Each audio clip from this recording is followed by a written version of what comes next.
에스라 4장 1절에서 6절의 말씀입니다. 한 절씩 교독하겠습니다. 사로잡혔던 자들의 자손이 이스라엘 하나님 여호와의 성전을 건축한다 함을 유다와 베냐민의 대적이 듣고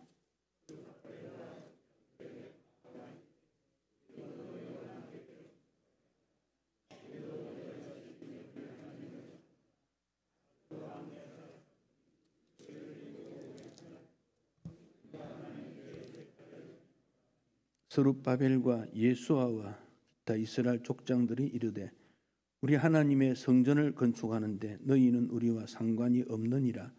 바사왕 고레스가 우리에게 명령하신 대로 우리가 이스라엘의 하나님 여호와를 위하여 홀로 건축하리라 하였더니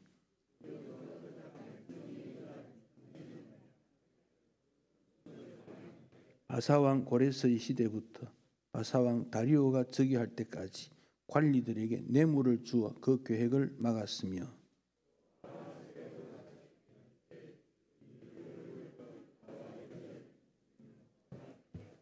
아멘. 거기까지 보겠습니다.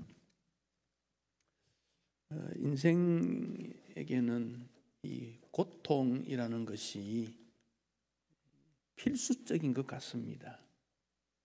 수고가 없고 고난이 없으면 참 좋을 것 같은데 이 땅에 태어날 때부터 고난이 있고 고통이 있고 수고가 있고 여러 가지 힘든 일들이 우리에게 있습니다. 그러나 모든 고난이나 고통이 나쁜 것은 아니지요. 사스 고생한다는 우리말이 있습니다. 하지 않아도 될 고생을 일부러 하는 것을 그렇게 표현합니다. 제가 아는 어떤 분은 마라톤을 좋아하는데 벌써 한 20년 이상 마라톤을 해왔고 나이도 벌써 60이 넘었는데도 지금도 매일 10km씩 뛴다 그래요. 누가 뛰라고 하는 것도 아니고 그런데 아침마다 그렇게 뜁니다. 선수도 아닙니다. 마라톤 대회 나가면 그래도 완주해서 메달을 기념으로 받기도 하고 왜 그렇게 하느냐 이래 물으면 또 비교할 수 없는 많은 이익을 얻게 된다는 것입니다. 가만히 있으면 고생하지 않을 텐데 괜히 일을 시작해서 후회하는 사람도 있습니다만은 그러나 힘든 일의 결과로 얻어지는 열매가 있으니까 그 일을 통해 자신감도 생기고 즐거움도 느끼게 되는 겁니다. 그래서 그런 것을 폴 투르니에라는 정신과 의사지요. 이 사람이 창조적 고통이다 이런 표현을 했습니다. 창조적 고통이다. 폴 투르니에가 세계 역사에 영향을 끼친 300여 명을 조사를 했더니 대부분이 어릴 때 고아였거나 심각한 박탈감이나 상실감을 느꼈던, 그래서 그는 정서적 고아 이런 말을 합니다. 실제적인 고아도 있고 정서적 고아도 있는데 그런 사람들이 그 어려움을 극복했더니 지도자가 되더라. 폴 투르니에도 고아였다 그래요. 그가 이런 말을 했습니다. 고통 자체는 결코 유익하지 않으나 우리는 언제나 고통과 싸워 이겨야 된다. 고통에 직면했을 때 어떻게 반응하는 것이 중요하다. 고통에 대한 반응으로 인간 됨됨이가 어떻느냐 하는 것이 드러난다. 그랬습니다. 그 어릴 때 당하는 고통이라는 것은 고통을 감당할 수 있는 힘이 없을 때를 우리가 어릴 때 그렇게 말을 하지요. 어른이 되면 조금 주어진 고통은 다 이겨낼 수 있습니다만은 그런 일을 처음 경험할 때 또 나이가 들었을 때도 처음 부딪히는 고통들이 많이 있지요. 그럴 때 상처가 있고 아픕니다. 박탈감, 상실감이 있습니다. 정서적으로도 불안해지고 정신적으로도 아픕니다. 그래서 고통은 결코 유익하다 그렇게 말할 수는 없습니다. 또 어렸을 때 부딪혀오는 그런 아픔은 어른이 되고 난 다음에 여러 부작용도 많이 나타나고 있습니다. 그래서 생각이 왜곡되는 경우, 가치관이 모든 사람이 좋다는 것을 따르지 않고 자기만 좋다는 것을 행해서 충돌이 일어나거나 사회 문제를 일으키는 그런 경우도 있습니다. 창조적 고통이라는 말은 인간의 모든 분야의 어려운 부분에 새로운 것을 고안하고 제도 제시하는 경우인데, 그런 사람들은 다 고통을 경험하더라. 인격도 그렇더라. 그런 표현이지요. 여러분, 요셉은 10대 때에 형들로부터 시기심을, 미움을 받습니다. 그 형은 동생을 좋아하고 애틋한 마음이 들지 않겠습니까? 다 형이나 누나는 이렇게 어린 동생을 보면 돌보고 싶고 뭘 좋은 걸 주고 싶고 그러지 않습니까? 근데 요셉은 그렇지 않더라는 겁니다. 자랐을 때. 물론 요셉의 어머니가 야곱으로부터 사랑을 많이 받은 것도 있지만, 또 일찍 또 요셉 어머니 낳았던 부모는 일찍 죽었어요, 엄마가. 그러니까 아버지가 아주 사랑을 많이 줬지요. 그러니까 형들이 시기했다는 겁니다. 좋은 옷을 입혀 주었다 하는 것도 미움의 대상이 되겠지만, 더 중요한 것은 요셉이 가졌던 꿈 때문에 미움을 받은 거지요. 어렸을 때부터 꿈을 가지고 자라는 사람에게 격려를 하고 해줘야 되는데 그렇지 못했지요. 형들에게 팔렸습니다. 인신매매가 그 당시도 있었던 거지요. 종으로 갔습니다. 억울하게 누명을 쓰고 감옥에 갔습니다. 거기서도 인정받지 못했습니다. 그런데 때가 되니까 하나님께서 요셉을 높여줍니다. 감옥에서 나오고 나라의 한 지도자가 되고, 나중에는 왕 외에는 요셉의 통치를 다 받게 되고, 가장 흉년기에 흉년의 문제를 해결해 주었던 요셉, 식량 문제 해결해 준 거 아닙니까?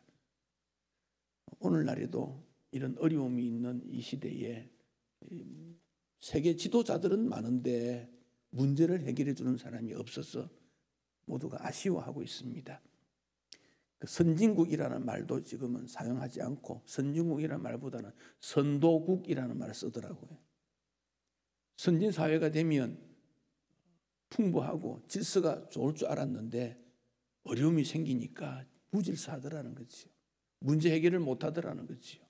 선도 나라가 좋다, 선도하는 나라, 그런 말들을 하게 됩니다. 근데 요셉에 관한 성경을 쭉 보면 하나님께서 요셉과 함께 하심으로 하는 표현이 계속 반복해서 나옵니다. 요셉 배후에는 하나님이 계셨다는 거지요. 그러니까 고통이라는 것이 힘든 일이지만 하나님께서 함께 하심으로 고통을 이길 수 있었다. 이게 성경의 가르침이에요. 요셉과 함께 하셨던 하나님은 오늘 우리와 함께 하십니다. 여러분이 살아갈 때 고난이나 고통에 대해서 염려하지 마십시오. 이길 수 있다. 극복할 수 있다. 그게 믿음 아니겠습니까? 모세도 그렇습니다. 모세는 태어날 때부터 죽는 환경입니다. 죽음의 환경입니다. 남자아이는 다 죽여라. 그게 그 시대의 상황입니다. 갈대 상자에 담겨서 나일강에 띄우는 것도 그것도 죽음의 길입니다. 어머니를 어머니라고 부르지 못했습니다. 나라 사랑, 민족 사랑이 있었지만 누가 알아줍니까? 이스라엘 백성들도 인정하지 않았지요. 그래서 그는 버려준 줄 알았습니다. 그래서 양치기 했습니다. 시골에 묻혀서 아무도 알아주지 않는 곳에, 그것도 자기 땅도 아니고 자기 짐승도 아니고 그곳에 있는 장인의 양을 먹였지요. 매일 아마 수십 킬로를 매일 안 걸었겠습니까? 먹는 게 그렇지요. 인생에 재미가 없지요. 매일 반복이지요. 혹 짐승이 덤비지 않을까 싸움을 태세를 해야 되고. 그런데 히브리서에 보면 모세가 그런 과정을 겪으면서 그가 애굽의 모든 것들을 내려놓은 이유는 상 주심을 바라보았기 때문이라. 하나님께서 그래 너 모세 수고해서 상급이 있다. 모세는 그 믿음을 가졌다는 것이지요. 요셉이나 모세만 그런 게 아닙니다. 다윗, 다니엘, 성경의 인물들을 보면 어렸을 때부터 고통 속에 있었다. 에스더, 한나 다 고통이 많았다는 거지요. 그러니까 우리에게 고통이 있다는 것이 왜 나에게만 있느냐, 왜 우리에게만 있느냐 그 생각하지 말고 이 고통을 어떻게 믿음으로 극복하고 창조적 열매를 맺고 하나님 앞에 인정받는 신앙인이 될 것인가, 그렇게 생각하셔야 돼요. 사랑해야 되는 부모, 귀하게 여겨야 되는 남편, 자식들이 왜 나를 외면하느냐 원망하기보다는 이럴 때일수록 나는 더 믿음으로 살리라. 하나님이 살아계시고 하나님께서 나를 도우시고 은혜를 베풀어 주실 거야. 그들도 언젠가 내 사랑을 이해하고, 그들도 언젠가 내 섬김을 이해하고, 그들도 언젠가 나를 귀하다고 여길 때가 올 거야. 왜? 하나님께서 나를 귀히 여기시는데 사람이 어떻게 하겠느냐. 여러분 당당해야 됩니다. 건강이 좋지 못해서 병석에 누워 있어도 하나님은 그를 사랑하십니다. 하나님은 그의 기도를 들으십니다. 가난해도 하나님이 나를 붙들어 주십니다. 그렇기 때문에 우리는 외형적인 것 따르는 것이 아니라 믿음을 따르는 것이고, 그런 인생을 성경에서는 행복한 인생이다 그렇게 말합니다. 성공은 소수 무리들에게만 주어지는 일인지 모릅니다. 성공은 또 다른 성공을 이루기를 추구합니다.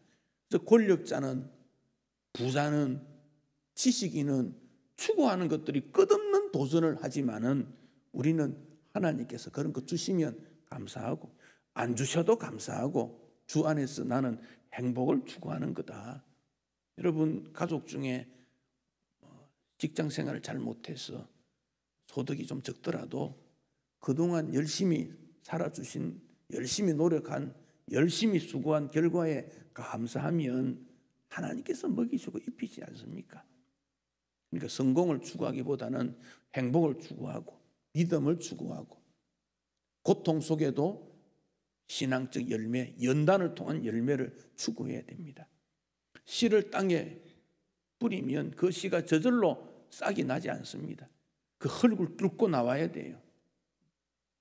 싹이 나오면 밟아버리든지 새가 물어가 버리든지 그걸 극복해야 되고, 꽃이 핀다고 다 열매 맺는 거 아니지 않습니까?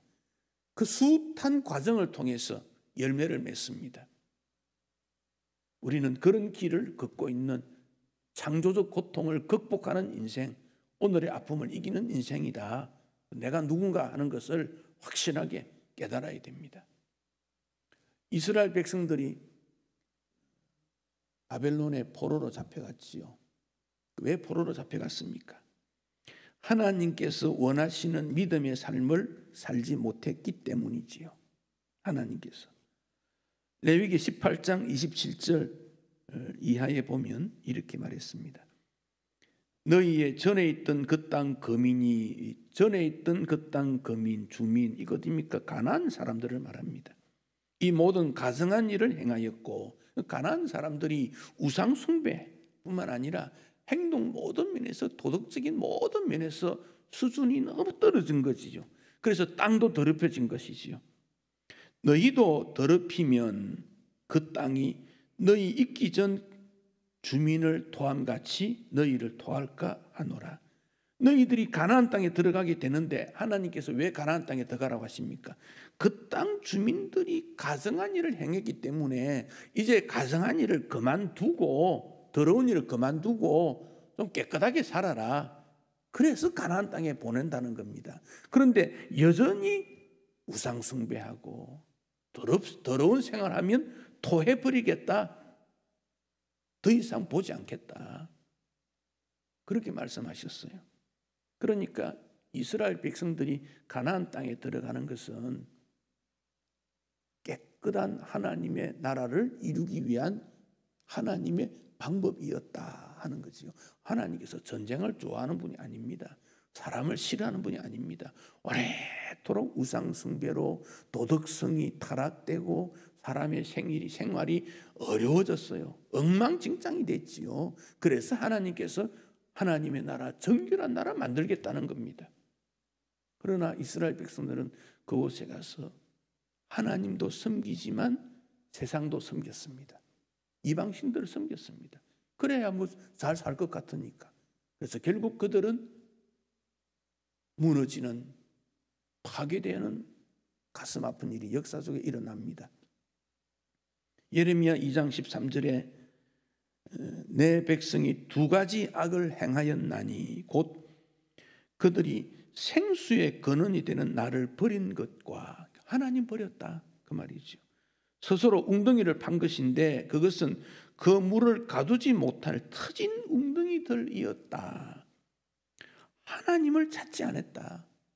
그리고 하는 일이 웅덩이를 팠는데, 여러분 웅덩이라는 것은 물을 모으기 위한 목적이지요. 그런데 그들이 판 웅덩이는 터진 웅덩이, 물을 모아봐야 모아지지가 않는 그런 웅덩이더라. 헛일했다 그런 말입니다. 결국 하나님을 떠나게 되므로 하나님께서 그들을 이방 나라로 보내게 됩니다.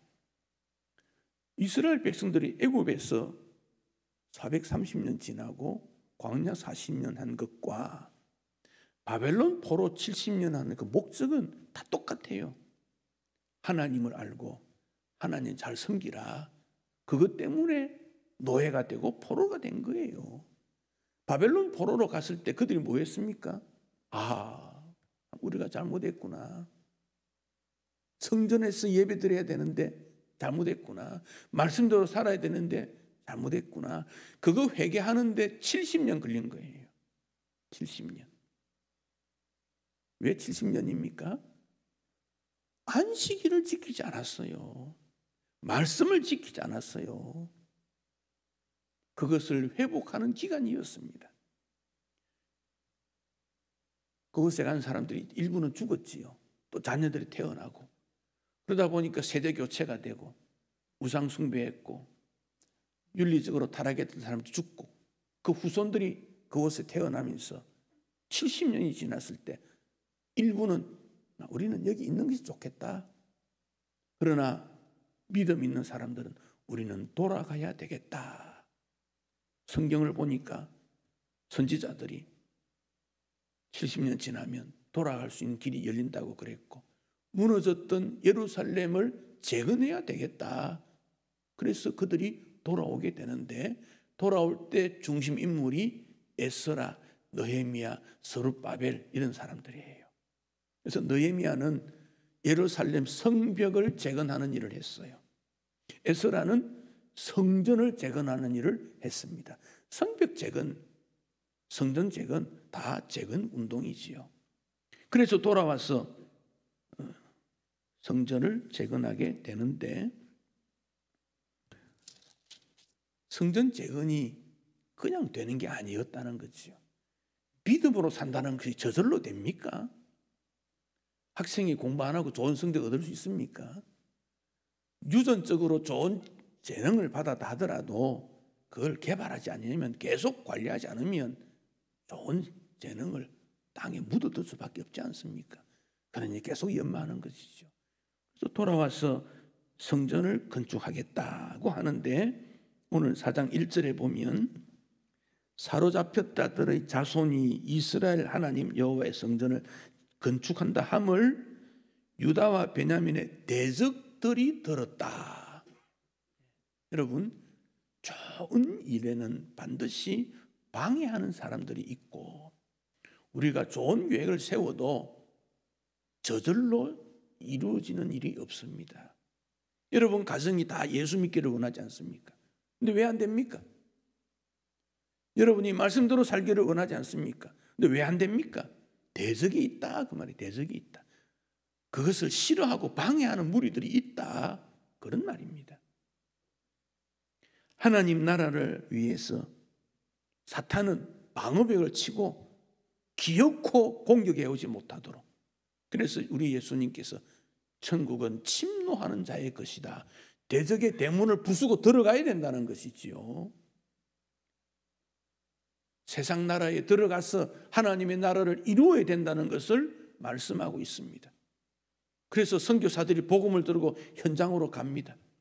우리가 생각할 때는 하나님 살아계시면 하나님께서 저절로 행하시지, 그렇게 하지 않더라는 것이죠. 하나님은 사람을 사용하세요.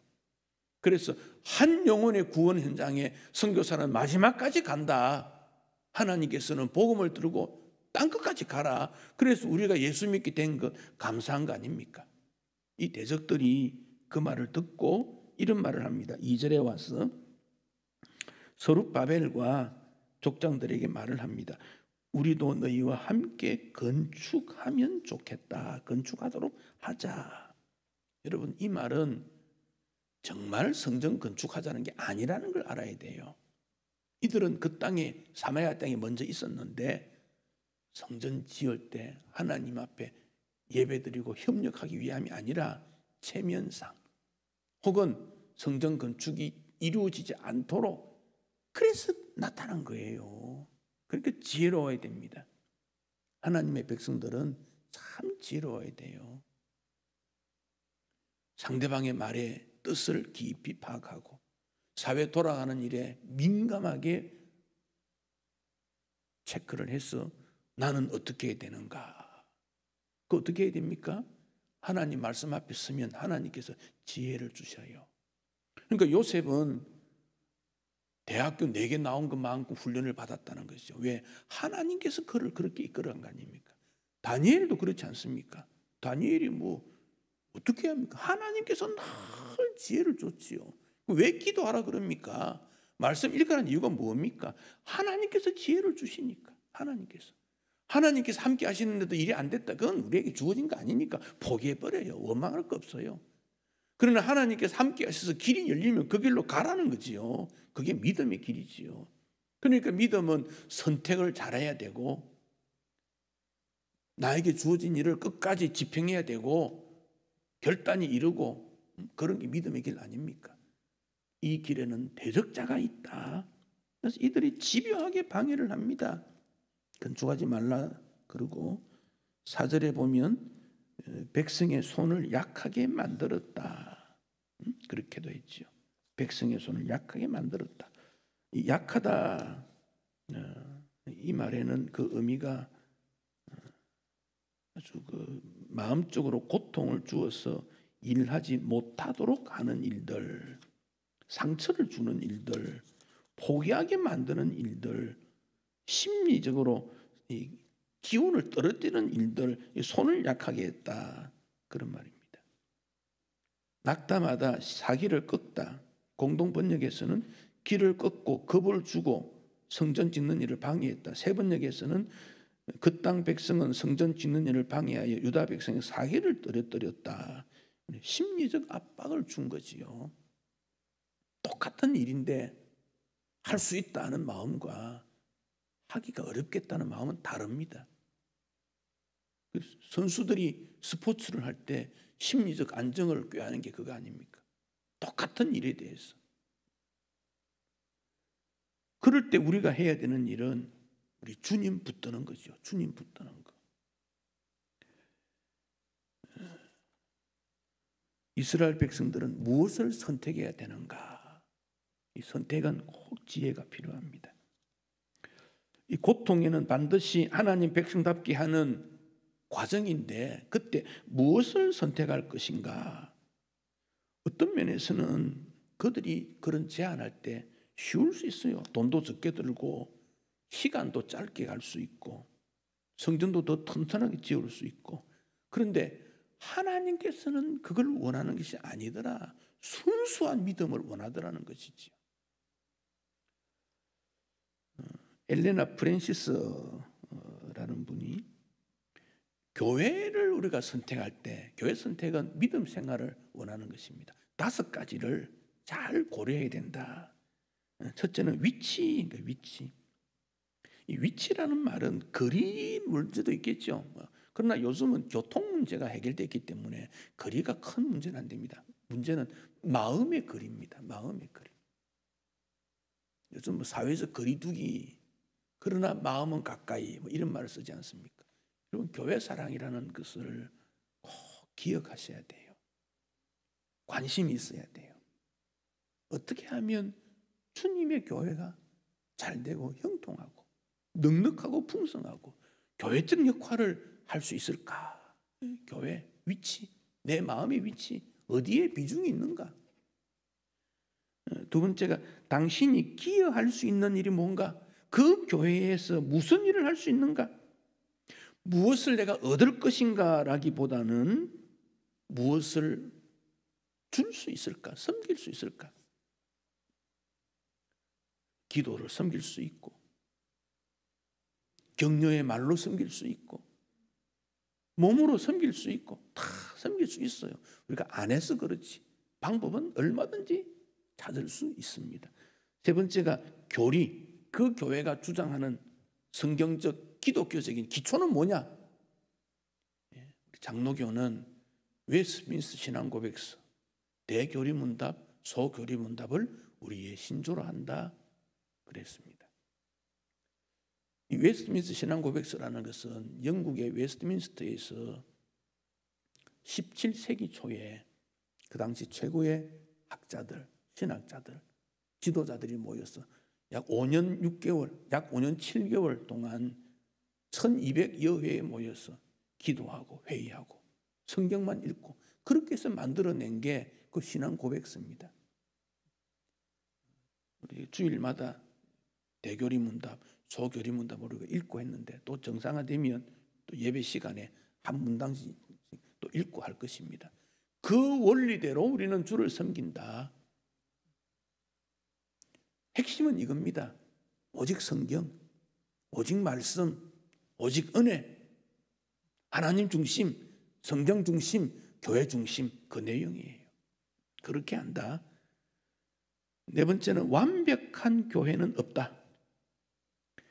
세상에 완벽한 교회는 없고 완벽한 교회를 찾기보다는 내가 섬길 수 있는 교회를 찾는 것이 좋다. 내가 섬길 수 있는, 내가 할 일 있는 게 좋다.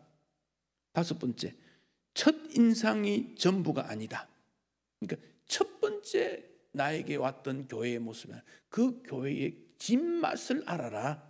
하나님이 그 교회를 붙들고 그 성도들의 깊이 있는 내용들, 겉모습만 갖고는 판단하면 안 된다. 그 선택이라는 것도 그만큼 어려운 거지요. 그런 선택과 심리적 압박을 통해서 창조적 고통을 믿음의 열매로 바꾸는 것, 이것이 우리의 길이지요. 바울이 선교 여행을 3번에 걸쳐서 했습니다. 그리고는 이제 가이사라 빌립보로 배를 타고 가서 톨레도밀에서 예루살렘으로 올라가는데 그 가이사라 빌립보에 빌립 집사가 살고 있었어요. 그 자녀 딸들도 있고 거기 아가보라는 선지자가 바울의 옷띠를 가지고 와서 자기 손과 발을 이렇게 묶더니 바울이 예루살렘에 가면 이렇게 결박당할 거다 예언을 했어요. 그래서 거기 있던 사람들이 바울에게 예루살렘에 가지 않으면 안 되겠니? 바울 선생님 가지 마세요.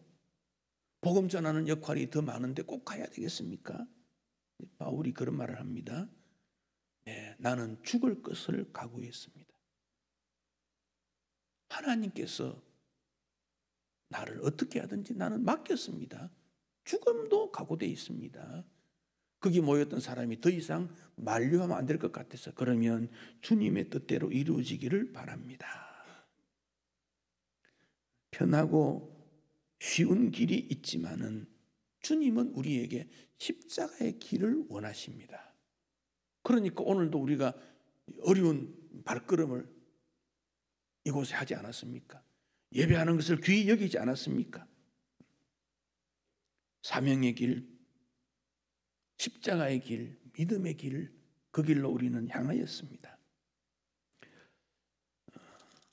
이 사마리아 사람들은 집요하게 반대를 해서 행정적으로, 정치적으로, 그래서 예루살렘 성전이 16년간 중단이 됩니다. 16년입니다. 얼마나 마음이 다급했습니까? 긴급하겠습니까? 그러나 그들은 끝까지 인내하면서 기어코 하나님의 뜻에 합당한 예루살렘 성전을 재건하게 됩니다. 사랑하는 성도 여러분, 이 땅을 사는 우리에게 고통이 있습니다. 고난이 있습니다. 좌절감이 있습니다. 우리가 시도했던 일이 이루어지지 않고 중단되는 경우들도 많이 있습니다. 감내하기 어렵습니다. 왜 그렇습니까? 하나님께서는 이런 고통을 통해서 신앙의 열매를 원하시고, 이런 고통을 통해서 하나님의 영광됨이 나타나고, 이런 일을 통해서 믿음이 얼마나 중요한지를 알게 하시고 우리를 새롭게 빚어가기 위한다는 일입니다. 요즘 BC, 예수님 오시기 전 BC 그러지 않습니까? 요즘 AC, 코로나 이전. 코로나를 통해서 이전과 이후, 이 코로나가 역대 인생들이 걸어온 길에 굉장한 전환점을 줄 것이다. 미래학자들이 그렇게 보고, 경제학자들도 코로나 이후에 경제에 대한 고민을 하고, 국가 권력의 문제도 말하고, 세계 질서에 대해서도 말하고, 다 그리 말합니다. 영적 세계에 있어서도 이 이후에 어떤 일이 벌어질지 모르겠다. 그래서 고민을 하고 걱정을 합니다. 지금 우리나라는 인구 감소라고 하는 굉장한 이 시점에 와 있습니다. 한 40년, 50년 전에는 태어나는 사람이 100만 명입니다. 죽는 사람이 30만이었습니다. 그러니까 60만 명이 점점 많아지지요. 앞으로는 어떻게 되느냐? 죽는 사람이 100만 명이고 태어나는 사람이 30만입니다. 60만 명 이상이 매년 줄어들고 있습니다. 그래서 2060년이 되면 우리나라 인구가 2천만 명 된다 그래요. 지금 5천이 넘지 않습니까? 근데 한 40년 지나면요, 반이 더 줄어버린대요. 깜짝 놀랄 일이지요. 우리나라 이 군시가 있지 않습니까? 가장 먼저 없어지는 지역이 어디냐? 부산이래요. 왜냐? 노령화가 제일 높대. 고령화 현상이 제일 높대. 우리는 설마 그런 일이 있겠는가? 그런데 미래 세계는 우리가 알지 못하는 세계가 옵니다. 지금 우리가 해야 될 일은 미래를 향한 믿음의 창조적 고통의 시기인데, 이것을 어떻게 하나님의 은혜를 통해서 믿음으로 성화시켜서 믿음의 열매를 맺을 것인가? 저는 그런 고민을 좀 합니다. 우리 모두가 이런 고민을 해야 합니다. 하나님의 나라가 영원한데 그 하나님의 나라를 어떻게 이어갈 것인가? 하나님께서 우리에게 은혜를 베푸시고 함께 주시기를 우리는 소망해야 합니다. 코로나 때문에 교회끼리의 모임이지요, 연합회라는 게 다 중단되었습니다. 이번 여름 성경학교 어떻게 될지 몰라요. 연합 수련회 다 중단되었어요. 교회마다 그렇지 않습니까? 큰 시험길 아닙니까? 개인적으로 깨어서 기도하고 모여서 기도하고, 그래서 이런 어려운 시기에 창조적 고통을 어떻게 극복할 것인가, 우리가 좀 긴장감을 가져야 되는 시기입니다. 하나님께서 원하신 게 뭘까? 성전의 재건, 하나님 나라 재건입니다.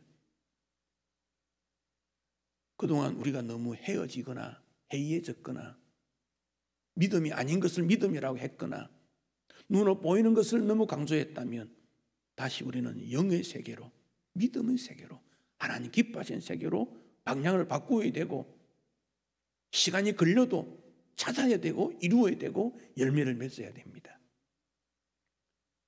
고통이지만 창조적 고통은 믿음의 열매를 맺습니다. 하나님 앞에서 개인적이든 공동체적이든 주님을 향한 마음의 열정을 가지고 오늘 우리가 해야 될 일은 무엇입니까?